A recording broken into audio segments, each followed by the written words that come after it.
निवडणुकीची घाई, मतदार याद्यातील घोळाची कुणालाही चिंता नाही. विष्णू कारंपुरी महाराज. स्थानिक स्वराज्य संस्थेच्या निवडणुका घेण्याबाबत सर्वोच्च न्यायालयाने 31 जानेवारीपर्यंत सर्व निवडणुका पार पाडा असे आदेश दिले. त्यावरून निवडणूक आयोग प्रशासनाच्या मदतीने निवडणुका घेण्याची घाई करत आहे. परंतु निवडणुकीचे केंद्रबिंदू असलेल्या मतदार यादीच्या घोळाबाबतीत ना सत्ताधारी ना विरोधी पक्ष यांना कुठलीही चिंता दिसत नाही, असा आरोप जनविकास क्रांती सेनेचे संस्थापक अध्यक्ष विष्णू कारंपुरी महाराज यांनी महाराष्ट्रातील सर्वच राजकीय पक्षांवर व त्यांच्या नेत्यांवर केला आहे. जय महाराष्ट्र. मी जनविकास क्रांती सेनेचा प्रदेशाध्यक्ष संस्थापक अध्यक्ष विष्णू कारंपुरी महाराज. आपण आज एक गंभीर विषयावर चर्चा करणार आहोत की प्रामुख्यानं स्थानिक स्वराज्य संस्थांच्या निवडणुका ज्या 2017ला मुदत संपली, विशेष करून महानगरपालिकेचे, त्या सर्व महानगरपालिकेच्या निवडणुका 31 जानेवारी 2026 अखेर पार पाडण्याचा आदेश सर्वोच्च न्यायालयाने पारित केलं, निकाल दिला. त्यानुसार महाराष्ट्रातील सर्व महानगरपालिकेच्या निवडणुका पार पाडण्याचं काम चालू आहे, निवडणुका घेण्याचं काम चालू आहे. पण ज्या निवडणुका घेण्याचा निर्णय जाहीर केला त्या धर्तीवर मग तो आरक्षणाचा विषय असो, प्रभाग आरक्षणाचा असो, प्रभाग रचनेचा असो, या सर्व गोष्टी पूर्तता करताना मुख्य जे निवडणुकीत केंद्रबिंदू असलेला विषय म्हणजे असलेला मुख्य स्तोत्र म्हणजे आपल्याला मतदार याद्या. या मतदार याद्यात इतका घोळ झालेला आहे, त्या मतदार याद्या घोळमुळं मतदाराला आपला हक्क बजावण्यासाठी सुद्धा वंचित राहण्याची वेळ या ठिकाणी येऊन टेपलेली आहे.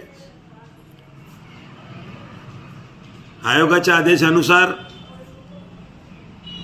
सरकारी अधिकारी व महानगरपालिका आयुक्तापासून सर्व कर्मचारी अधिकारी हे निवडणुका घेण्याचा जो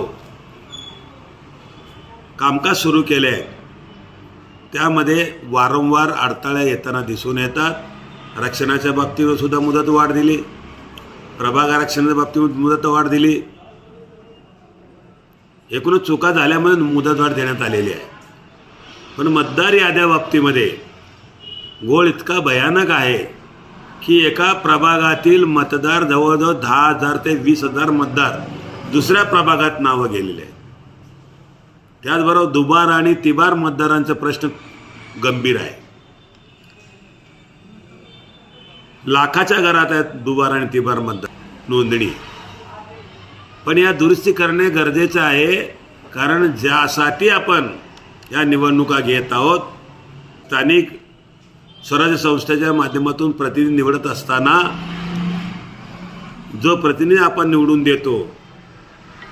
देण्याचा आपण प्रयत्न करतो, पण ते कसं करत असताना आपला मताचा अधिकारच नाही तर आपण कसं त्याकडे मतदान करणार. अशा मोठ्या चुका झालेल्या आहेत. या बाबतीमध्ये किंवा जनविकास क्रांती सेनेच्या माध्यमातून आपण मुदतवाढ मागितलेली आहे.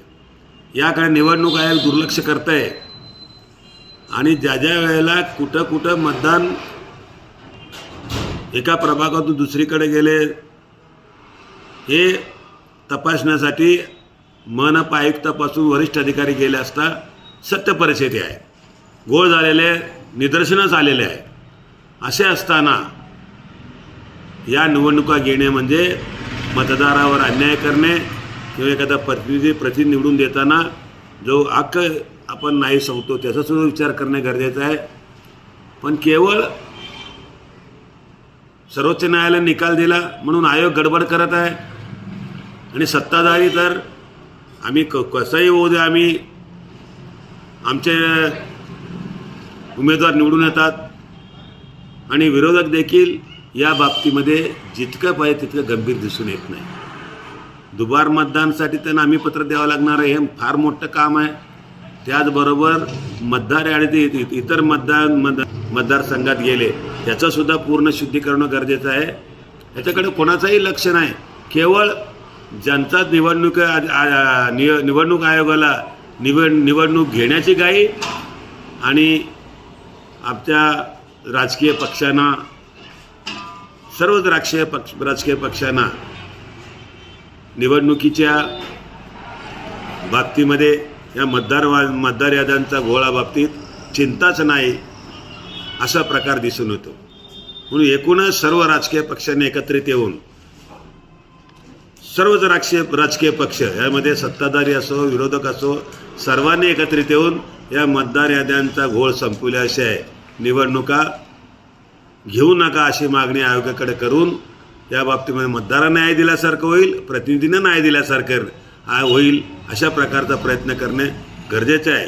म्हणून सर्वांना मी या ठिकाणी विनंती करतो, सर्व राजकीय पक्षांना, संघटनांना किंवा सरकारला, निवडणूक आयोगाला आणि ज्या ठिकाणी काम करत असलेल्या आयुक्ताकडून सर्वांना की मतदार याद्यांचा घोळ संपल्याशिवाय निवडणुका घेऊ नका अशी विनंती करतो. तसे जर प्रकार झाला तर या बाबतीमध्ये आपण न्यायालयातसुद्धा दाद मागू असं सुद्धा निर्णय सर्व पक्षांनी घ्यावं.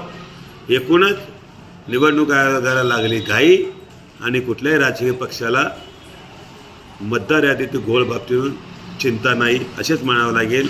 जय हिंद, जय महाराष्ट्र.